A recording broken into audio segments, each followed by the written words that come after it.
Evil is everywhere. You see it, don't you?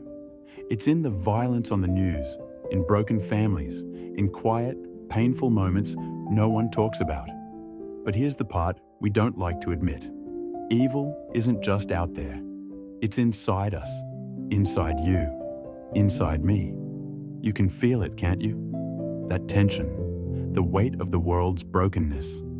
But let's ask the hard questions. Why is the world this way? Why does evil exist? Why does a loving God allow it? And here's the hardest one. What does it say about us? Stick with me, because by the end of this, you won't just understand evil. You'll understand how God's love is at the heart of this story. When you see the brokenness in the world, who do you blame? Maybe it's the government. Maybe it's those people, the ones who don't look like you, think like you, or act like you. Or maybe, if you're honest, you blame God. But here's a question we almost never ask. What if the problem is us? Hold on to that thought. We'll come back to it. Have you ever called someone a monster? Maybe not out loud, but in your mind. Who are the people you fear? The ones you judge? The ones you think are the problem? When I was a kid, there was a man in my neighborhood everyone whispered about. His face was scarred, his body hunched. We made up stories about him. We called him the freak behind his back. And then one day, I came face to face with him. My ball had rolled into his yard, and my friends dared me to get it. My heart was pounding as I approached him. But when I did, something unexpected happened. He smiled at me, picked up the ball and said, "Here you go, kid." That's when it hit me. He wasn't the monster. I was. Why are we so quick to judge people who are different? Why do we fear them? The Bible gives us a brutal truth in Jeremiah 17:9. The heart is deceitful above all things and beyond cure. That's not just talking about someone else's heart. That's my heart. That's your heart. We're quick to point fingers.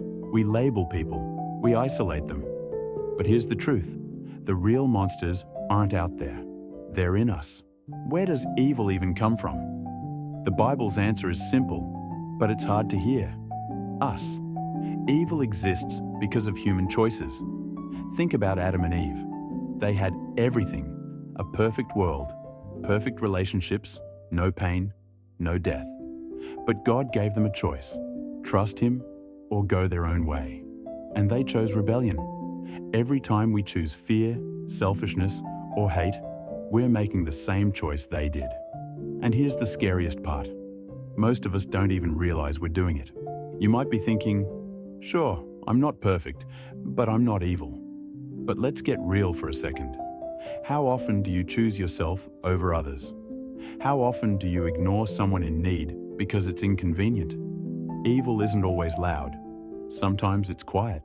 It's in the little choices we make every day, choosing comfort over kindness, judgment over understanding. The truth is, evil doesn't always look like a monster.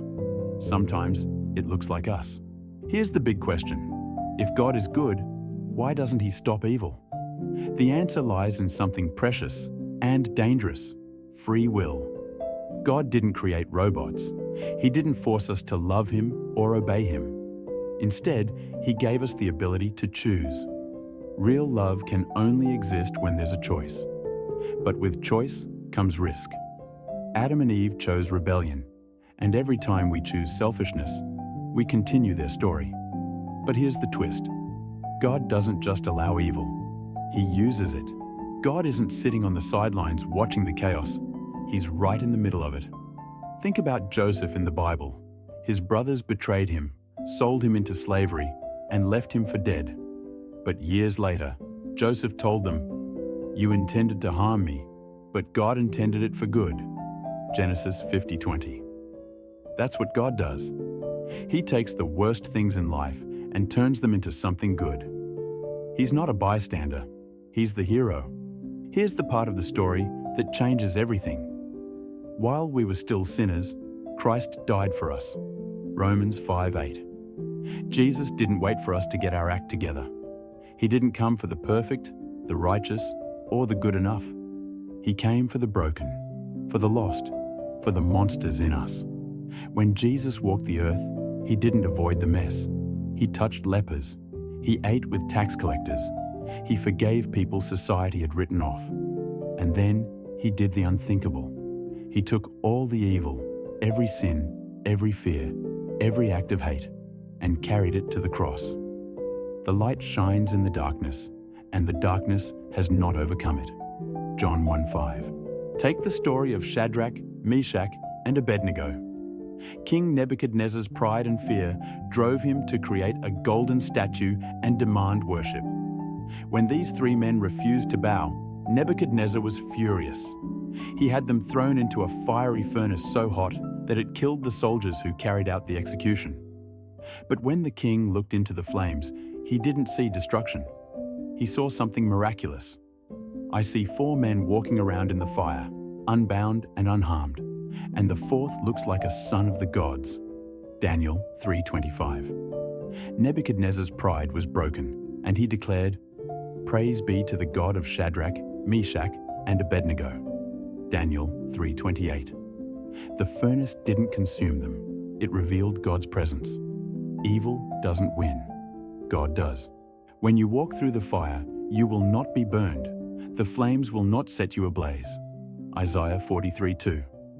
The fires in your life, the pain, the fear, the loss, they're not meaningless. They're where God meets you, refines you, and reveals His goodness in you. Evil shows us who we really are. It reveals our fears, our selfishness, and our inability to fix ourselves.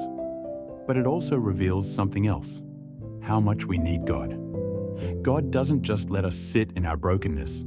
He steps into it, and through His love, He transforms us into reflections of His grace. So, why does evil exist?